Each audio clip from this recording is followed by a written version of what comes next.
where the world is going, and then you look at the economics of it, why do you think gold prices are going so high? It's the uncertainty in the economic realm. Trends are born, they grow, they mature, reach old age, and die. You go back to what happened in 2000 when China launched the COVID war. On their Chinese Lunar New Year, the year of the rat. What did they do? One country after another pumped in trillions of dollars of fake money backed by nothing and printed on nothing. Hey, you don't have to go to work. Stay home. Here's money. Oh, hey, and for you big guys, especially the airlines and all you other ones, here's billions and billions of dollars, all right? Campaign contributions, how about bribes and payoffs? Anyway, they artificially propped up the markets. Oh, remember that little clown still here? Oh, little Jerome Powell. I'm some little Celente, you're full of shit. There's no inflation. Your magazine's a piece of crap. It's only transitory. Oh, no. It's only temporary. Everybody forgets, what are housing prices now compared to when they started the COVID war? Oh, they're only up like what? Almost 45, 50%. Now with the tariff war going on, the reality, again, Germany is the third largest economy in the world. It's going into its third year of recession. India, you see the stock market going down? Wait a minute. Now we're going to war against Pakistan. Yeah, somebody killed a bunch of people over here, so now we're cutting off our relation. One of my sayings is, when all else fails, they take you to war. Oh, Trump came out today? If Iran does not agree to that nuclear agreement, we will bomb Iran. By the way, I'm the same age as Trump. This clown boy talks about, yeah, we're going to wipe out Yemen, we're going to bombs. He got 5 draft deferments. We grew up during the Vietnam War, but boy, did they love war. Same thing like that clown Biden. 4 or 5 draft deferments. I had lunch with Trump's brother, Robert, back in 2017. The brother went on to tell me that when the father died, he left a family over $500 million worth of real estate. Trump is nothing more than an arrogant little daddy's boy. Born on third base and thought he hit a home run. This is the first time in 45 years that we had a wild card. And some people call me a futurist. I said, nobody could predict the future. There are too many wild cards, whether they're man-made or made by nature. You don't know. Right now, there are so many wild cards being played, and among them, the war in Ukraine and the Middle East wars. And then you got the Trump card. Every day, I'm doing this. No, I'm doing that. No, I'm going to do this. No, I'm going to do that. You don't know where it's going. Hey, I got to swallow your crap. And again, I'm a political atheist. I look at things the way they are. Oh, I'm a Republican. I'm a Democrat. I got a mind this big, you know? How about just looking at facts for what they are and stop putting yourself into a little stupid club? Again, I was the assistant to the Secretary of the New York State Senate. I used to work on major political campaigns in Westchester County. I got pictures of me when I picked up Ronald Reagan and put on a brunch for 16 of our board of directors. Been with John Connolly. I could go on and on. I've been with presidents, prime ministers, and princes. What people call a government is a crime syndicate. Hey, you want a president's inauguration? Give $1 million. Everybody else, you're just a plantation worker of Slavelandia. I gotta look at this picture of a Bezos with his wife with the fake tits. I gotta look at Musk on the thing. I gotta look at Pichai. Sucker. How disgusting this has all become. And again, to make it really clear, look at the little dead clown. Oh, I'm Joe Biden. Where am I going? I'm falling.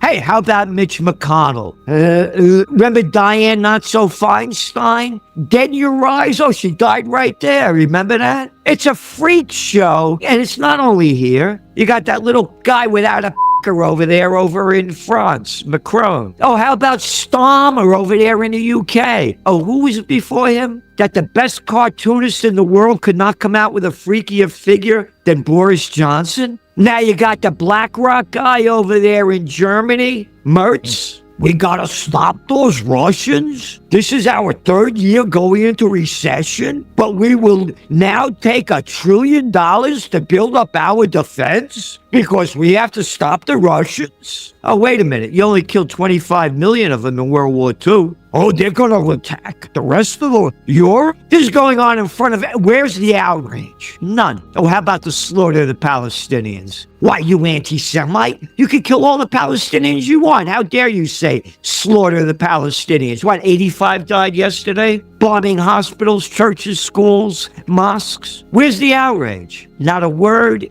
in the toilet paper record, the New York Times. They call themselves the paper record. The Wall Street Journal. Nothing about the slaughter going on every day of the Palestinians.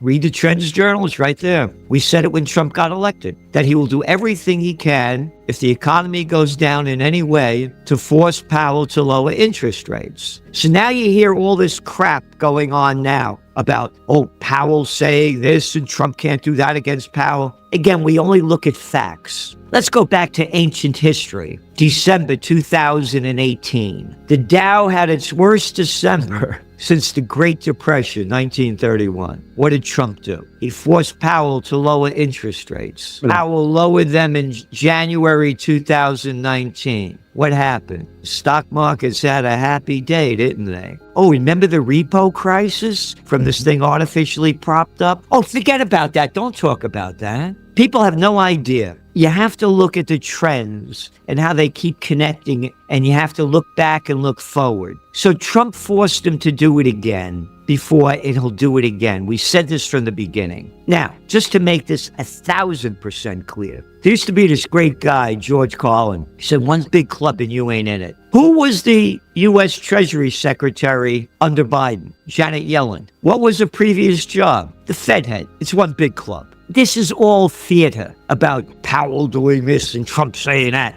Not an article in the toilet paper record, the New York Times, or the Wall Street Journal about spiking gold prices. And the reason being, gold is signaling danger ahead. In my book, Trend Tracking, I write about how I became a trend forecaster. I used to work, I told you, before we went on the air, a major trade association. And I was living between Chicago and D.C., and the Iranian conflict started to break out in 1978. And they taught us to hate Iran. And people had no idea of the United States overthrow the democratically elected government of Mossadegh in 1953 in Iran. Because Mossadegh had the nerve to say that, you know, that oil in Iran, it belongs to the Iranian people. So now when the protests started happening, they had brought the Shah in, and the Shah was this little taster. They brought in the Savak, the secret police that made the SS look good, that slaughtered tens of thousands of Iranians that protested. When the protests began in the late 1970s, I said, this thing is real. It's going to keep going. And I played the gold and oil futures. I said, gold and oil prices will go up. That's when I became a political atheist. I no longer believed in the political system. Jimmy Carter came back from Iran from spending New Year's Eve with the Shah and his wife and said the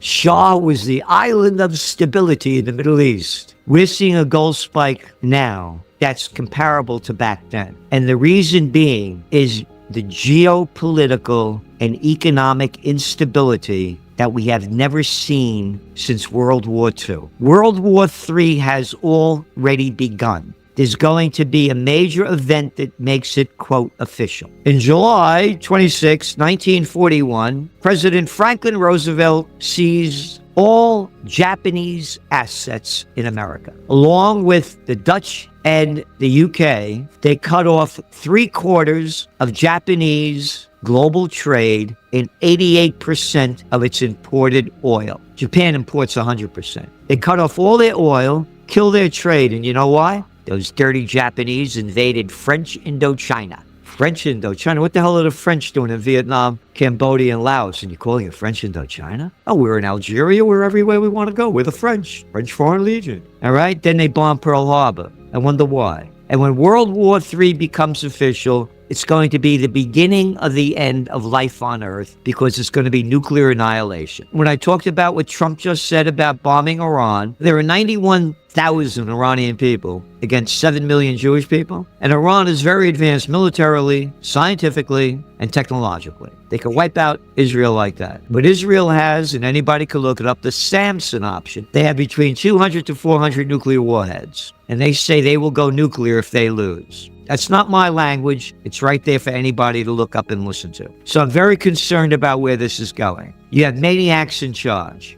the number one thing to everybody, get in the best shape you can, physically, emotionally, and spiritually. When you get into that, then you start thinking positive of what you can do. There used to be a thing when I was a young guy called the Ringling Brothers and Barnum and Bailey Circus. It went out of business. You don't have to step right up, see the fat man, see the lady with the beard, see the tattooed. It's a freak show in front of everybody's eyes. It's so sad to see how society's declined in front of us. And to me, we need a renaissance. Facts don't mean anything to the masses. You have to entertain the people. The Renaissance followed the Black Plague. Over 60% of Europe was wiped out. They were killing themselves, just like we're killing ourselves now, but differently back then with sanitation and the filth and on and on. The Renaissance, they would say, when it began in Italy, alla Romana et all'antica, in the manner of the Romans and the ancients, to describe the quality of their work. That's how far back they went. To me, we need a renaissance to bring back the spirit of what America used to be when everybody in the world wanted to come here. No more. They're not crazy about coming here anymore.